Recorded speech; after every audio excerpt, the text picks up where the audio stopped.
Kyrie Jesu Domine, dona eis requiem.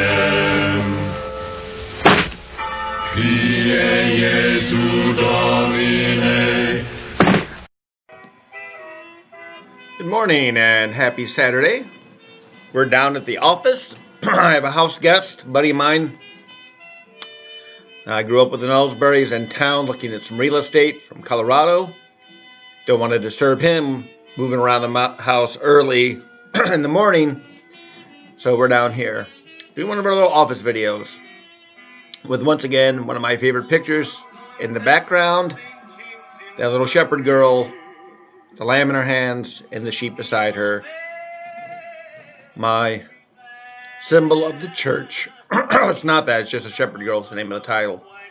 But that is essentially what the church is in my imagination. She is the shepherd girl, trying to gather all the lambs and the sheep together for the chief shepherd.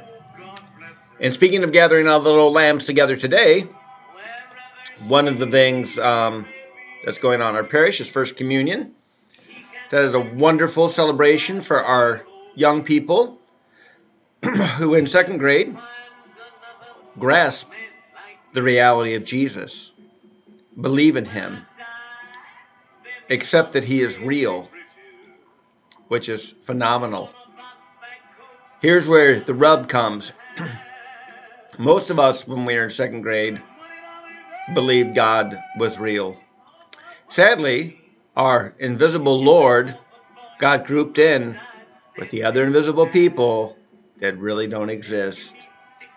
Let's start with the least plausible of them. Well, there's two contenders. The Easter Bunny. There is no Easter Bunny that delivers candy on Easter Day. Nice, but bogus. I mean, we never even, any child should realize we've never even seen a bunny like that in real life. How could there be one for Easter Day? The next equally egregious culprit is the Tooth Fairy, who I like the sign I saw years ago, the meme. Tooth Fairy educates children at an early age that they can sell body parts for money. So I thought that was pretty funny.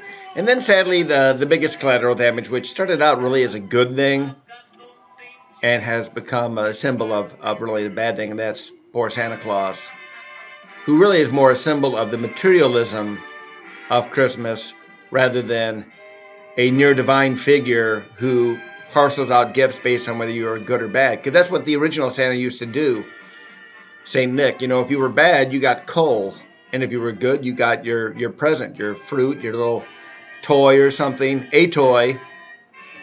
We can acknowledge now that Christmas is so over the top, all of us get way more stuff than we need or desire. So you can use this video to not get Father Time anything for Christmas, and I'll be okay with that. I got enough junk in my life, so I can live without other stuff. But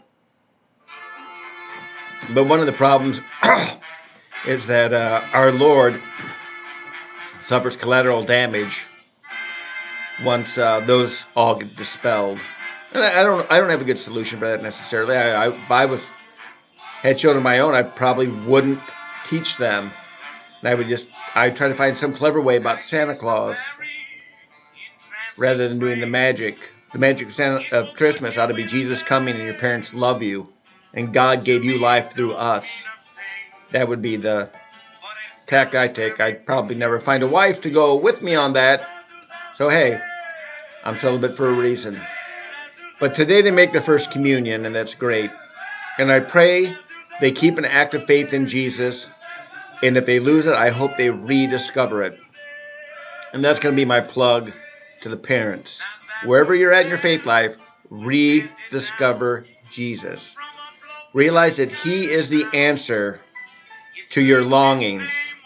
He is the solution to your problems. He is the guide out of your mess.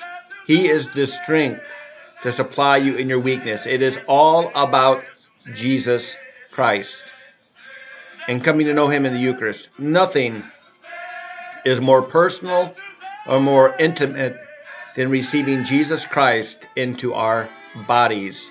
and into our hearts, our souls, than the act of communion.